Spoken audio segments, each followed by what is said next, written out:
Monsoon हा जो आमचा कार्यक्रम आहे त्याला आता आम्ही विशेष महत्त्व दिलेलं आहे. आपण बघतात दर रविवारी आम्ही जवळपास 8 ते 10,000 झाडं लावतो.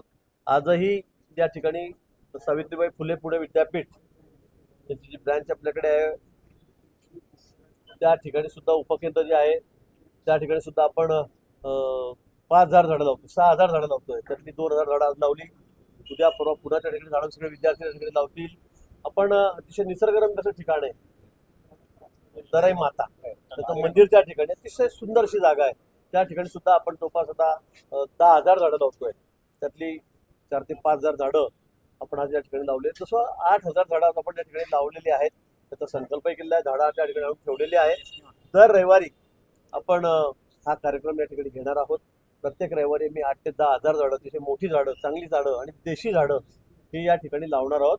आमचा जो संकल्प आहे हरित नाशिक, हरित मान्सून, उन्नत नाशिक ही जी संकल्पना महापालिकेची आम्ही या ठिकाणी मांडलेली आहे आणि सगळ्या नाशिककरांचा याला पाठिंबा आहे.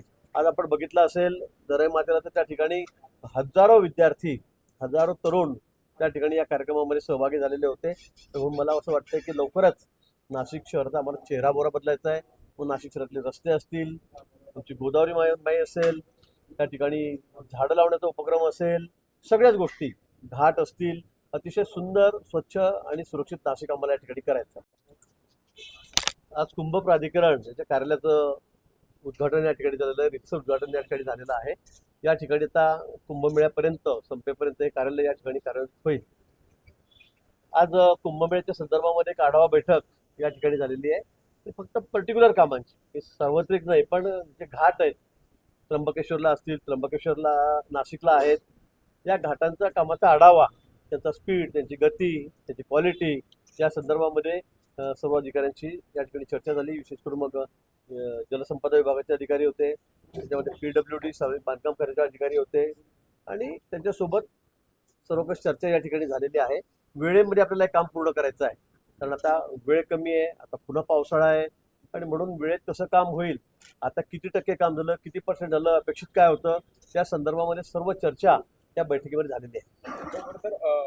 वृक्ष लागवडीचा जो महत्वाचा उन्नत अभियानाचा उपक्रम आहे तो सर्वत्र आता सुरू आहे. आज देखील वृक्ष लागवड करण्यात आली. कुठे कुठे वृक्ष लागवडीचा अजून प्रस्तावित सुरू आहेत आणि किती झाडं आतापर्यंत सरकारला दिल्या? स्वप्न बघायला काय हरकत नाही, स्वप्न तरी बघावेत. मला माहिती मुंगिरी लाल की हसीन स्वप्न आपण बघतो ना, तसा प्रकार आहे. सर्व देश मोदींच्या पाठीशी आहे, भाजपच्या महायुतीच्या पाठीशी आहे. आणि हे कुठल्या दुनियेमध्ये चालले आहेत, त्यांचं काही राहिलं नाही, सगळं साफ झालं, तरी पण त्यांच्या गोष्टी चाललेल्याच आहेत.